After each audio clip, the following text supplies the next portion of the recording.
ایک مرتبہ ہمارے امام نے کہا کہ اگر جناب موسیٰ علیہ السلام کا اژدہا، جناب موسیٰ علیہ السلام کا عصا جو سانپ بن کے تمام جادوگروں کے سانپوں کو نگل گیا تھا، اگر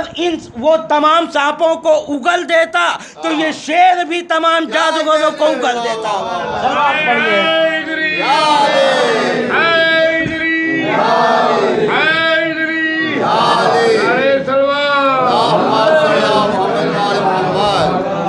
تو اب عزیزان محترم، جناب موسیٰ علیہ السلام کا وہ اژدہا سانپوں کو نگل گیا اور تمام کے تمام جادوگر جناب موسیٰ علیہ السلام اور جناب موسیٰ علیہ السلام کے اللہ پر ایمان لے کے آئے۔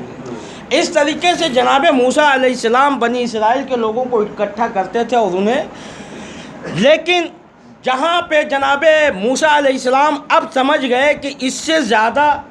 میری قوم کے لوگ ایمان نہیں لے کے آ سکتے، وہاں جناب موسیٰ علیہ السلام نے چاہا کہ ان کو میں لے کے کہیں دور چلا جاؤں، اور وہ دریائے نیل کے قریب پہنچے۔ عجب، بنی اسرائیل کے لوگ بہت ہی ضدی قسم کے انسان تھے، بہت ہی ضدی قسم کے انسان تھے۔ ان کے لیے قرآن مجید میں ہے کہ من و سلوہ آتا تھا، یعنی آسمان سے کھانا آتا تھا، اور جو ہے یہ مرغ، مسلم، گوشت وغیرہ یہ ساری چیزیں آسمان سے بن کے آتی تھیں، اور یہ بڑے ضدی تھے۔ اب جناب موسیٰ علیہ السلام جیسے ہی دریائے نیل کے قریب پہنچے، ان لوگوں نے کہا کہ یا نبی اللہ، ہم دریا کیسے عبور کریں گے؟ اب جناب موسیٰ علیہ السلام نے پھر عصا کو دریا پہ مارا، دریا دو حصوں میں ہو گیا اور بیچ میں راستہ بن گیا۔ اب یہ لوگ کہنے لگے کہ ہم 12 قبیلے کے لوگ ہیں، 12 خاندان کے لوگ ہیں، ہم ایک راستے سے کیسے جائیں گے؟ بھائی ایک راستے سے جائیں گے تو ہمارا خاندانی کے پیچھے چلے گا، اور ہم یہ نہیں برداشت کر سکتے کہ ہماری خاندان کے آگے کوئی چلے۔ کہا اس لیے حل یہ ہے کہ ہمیں 12 راستے چاہیے، جبکہ انہیں معلوم ہے کہ پیچھے موت آ رہی ہے، فرعون کا پورا لشکر آ رہا ہے، مگر یہ کہہ رہے ہیں کہ ہم 12 راستے سے جائیں گے، 12 قبیلے کے لوگ ہیں۔ چونکہ رہبر اگر اچھا ہو، ہادی اگر اچھا ہو، تو پیچھے چاہے جتنی بھی بڑی مصیبت ہو وہ آپ کو بچا لے جائے گی۔ بنی اسرائیل ضدی ضرور تھے، مگر انہیں معلوم تھا کہ ہم جس ہادی کے پیچھے جا رہے ہیں اس کے پیچھے ہلاکت نہیں ہے، اس کے پیچھے ہلاکت نہیں ہے۔ اب عزیزان محترم، جناب موسیٰ علیہ السلام نے دریائے نیل پہ عصا مار کے 12 راستے بنا کے زمانے کو بتا دیا کہ 12 ہے جہاں انسان کامیاب ہوتا ہے۔